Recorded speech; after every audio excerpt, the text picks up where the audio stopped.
Assalamualaikum warahmatullahi wabarakatuh. Selamat malam semuanya. Yang terhormat kepada Ibu Dr. Erni Hendrawati, SE MSc, staf dosen pengampu mata kuliah Manajemen Keuangan.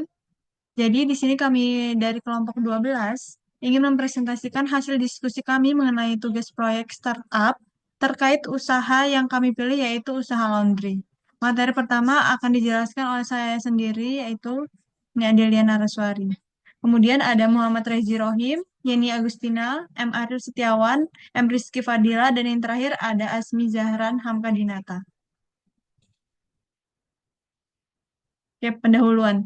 Jadi, nama bisnis yang kami ambil dari UMKM ini yaitu Laundry Bersih Bahagia, di mana jenis laundry ini yaitu cuci, setrika, dan juga pengantaran. Lalu yang kedua akan dijelaskan oleh Yeni Agustina. Kepada Yeni dipersilakan.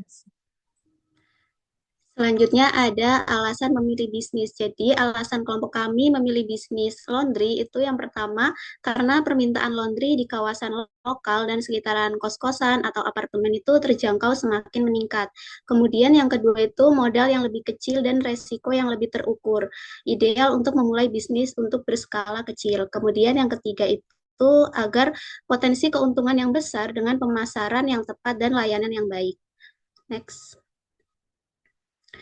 Selanjutnya ada peluang pasar. Jadi di peluang pasar ini ada target pasar. Jadi target pasar yang pertama itu mahasiswa. Jadi banyak mahasiswa yang tinggal di kos-kosan dengan fasilitas terbatas itu sehingga layanan laundry ini sangat dibutuhkan. Kemudian yang kedua ini ada pekerja lokal. Di pekerja lokal ini para pekerja seringkali sibuk dan lebih memilih layanan yang efisien seperti laundry untuk menghemat waktu. Kemudian ada keluarga kecil. Jadi di keluarga kecil ini yang tinggal di rumah dengan ruang terbatas cenderung itu menggunakan jasa laundry untuk kebutuhan sehari-hari. Kemudian yang kedua itu ada tren pasar. Di tren pasar ini ada kemudahan dan kecepatan. Jadi kemudahan dan kecepatan itu konsumen mengutamakan layanan yang cepat dan mudah untuk memenuhi kebutuhan mereka dalam waktu singkat. Kemudian yang kedua itu harga yang terjangkau. Harga yang terjangkau dengan daya beli yang bervariasi, konsumen itu mencari layanan laundry yang memberikan layanan baik dengan harga kompetitif. Kemudian yang terakhir ini ada pengiriman dan penjemputan. Layanan antar jemput menjadi nilai tambah yang menarik bagi konsumen, terutama yang memiliki jadwal padat. Selanjutnya akan dijelaskan oleh rekan saya. Di sini ada capital budgeting atau penganggaran modal. Di sini kebutuhan modalnya sebesar 150 juta rupiah. Untuk rincian biaya, yang pertama yaitu ada sewa lokasi untuk 1 tahun sebesar 36 juta rupiah. Yang kedua ada renovasi dan desain interior sebesar 25 juta rupiah. Kemudian ada peralatan laundry seperti mesin cuci, mesin pengering, setrika uap, dan alat pengemas sebesar 60 juta rupiah. Yang keempat ada inventaris dan bahan baku awal seperti deterjen, pewangi, plastik, hanger, dan alat lainnya sebesar 15 juta rupiah. Untuk yang kelima ada biaya pemasaran awal seperti pemasaran melalui media sosial, brosur, dan promosi pembukaan sebesar 5 juta rupiah. Kemudian yang terakhir ada biaya legalitas dan izin untuk usaha sebesar 5 juta rupiah. Kemudian untuk cash flow akan dijelaskan oleh Ariel.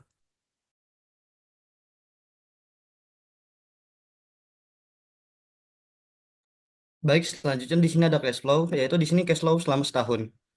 Jadi untuk bulan pertama, bisnis laundry ini mengalami kerugian sebesar 2 juta. Yang dimana pendapatan bulan pertama itu sebesar 10 juta, dan untuk biaya operasional di bulan pertama juga 12 juta. Jadi, laba bersih yang didapatkan oleh usaha laundry mengalami kerugian sebesar 2 juta. Untuk untuk bulan kedua, pendapatannya bertambah 2 juta. Yang dimana jadi pendapatan selama bulan kedua yaitu 12 juta dan dikurangi biaya operasional 12 juta.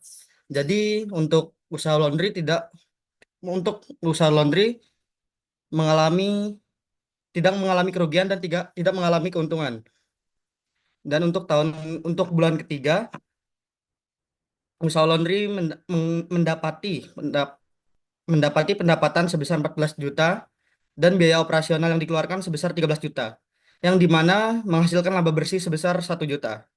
Untuk bulan berikutnya, usaha laundry mendapati pendapatan sebesar 16 juta dan mengeluarkan biaya operasional sebesar 14 juta, yang dimana menghasilkan laba bersih sebesar 2 juta. Dan selama setahun pendapatan bertambah sebesar 2 juta.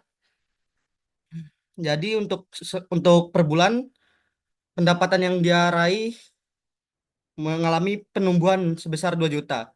Lalu untuk biaya operasionalnya dari bulan ketiga hingga bulan terakhir itu hingga bulan ke-12 mengalami pertumbuhan biaya operasional sebesar 1 juta, yang menghasilkan laba bersih juga bertambah sebesar 1 juta untuk setiap bulannya. Jadi untuk total pendapatan setahun, usaha laundry ini mendapati pendapatan sebesar 300 juta dan mendapati total biaya operasional selama setahun sebesar 225 juta. Lalu total laba bersih yang didapatkan oleh usaha laundry selama 1 tahun yaitu sebesar 75 juta. Selanjutnya akan dijelaskan. Baiklah, di sini ada analisis keuangan. Break-even point atau yang bisa disingkat BEP. Ada yang pertama ada biaya tetap sebesar 180 juta. Yang kedua ada harga layanan perpakaian seharga 15.000. Yang ketiga ada BEP 180 juta dibagi 15.000, totalnya jadi 12.000 pakaian per bulan. Yang keempat, bisnis ini harus mencuci sekitar 12.000 pakaian per bulan untuk mencapai titik impas. Not present value atau yang bisa disingkat NPV dengan tingkat diskonto 10% dan proyeksi peningkatan pendapatan 10% per tahun. Estimasi NPV usaha ini diperkirakan positif pada tahun kelima. Next. Internal Rate of Return atau bisa disingkat IRR dengan proyeksi laba yang stabil. IRR diperkirakan antara 8-12%, yang masih lebih tinggi dibandingkan dengan bunga pinjaman atau investasi lain yang sebanding. Payback period dengan modal awal sebesar 150 juta dan laba bersih tahunan sebesar 75 juta. Usaha ini dapat balik modal dalam waktu 2 tahun. Materi selanjutnya akan dilanjutkan oleh teman saya. Yang terakhir yaitu kesimpulan dan rekomendasi. Jadi kesimpulan dari usaha laundry ini yaitu usaha laundry skala kecil ini memiliki peluang pasar yang cukup besar, terutama dengan permintaan yang tinggi di kawasan yang padat penduduk dan area kos-kosan. Dengan modal awal yang lebih kecil dan proyeksi pendapatan yang stabil, usaha ini diperkirakan dapat balik modal dalam waktu selama 2 tahun kurang lebih.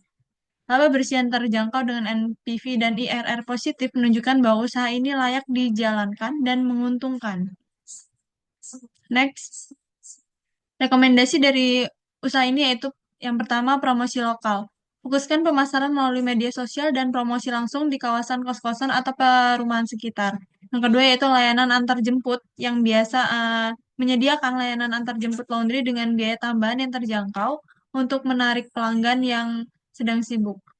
Yang terakhir yaitu ada kualitas dan kepuasan pelanggan. Yaitu pastikan kualitas layanan selalu terjaga dan berikan pelayanan personal untuk meningkatkan kepuasan dan loyalitas pelanggan.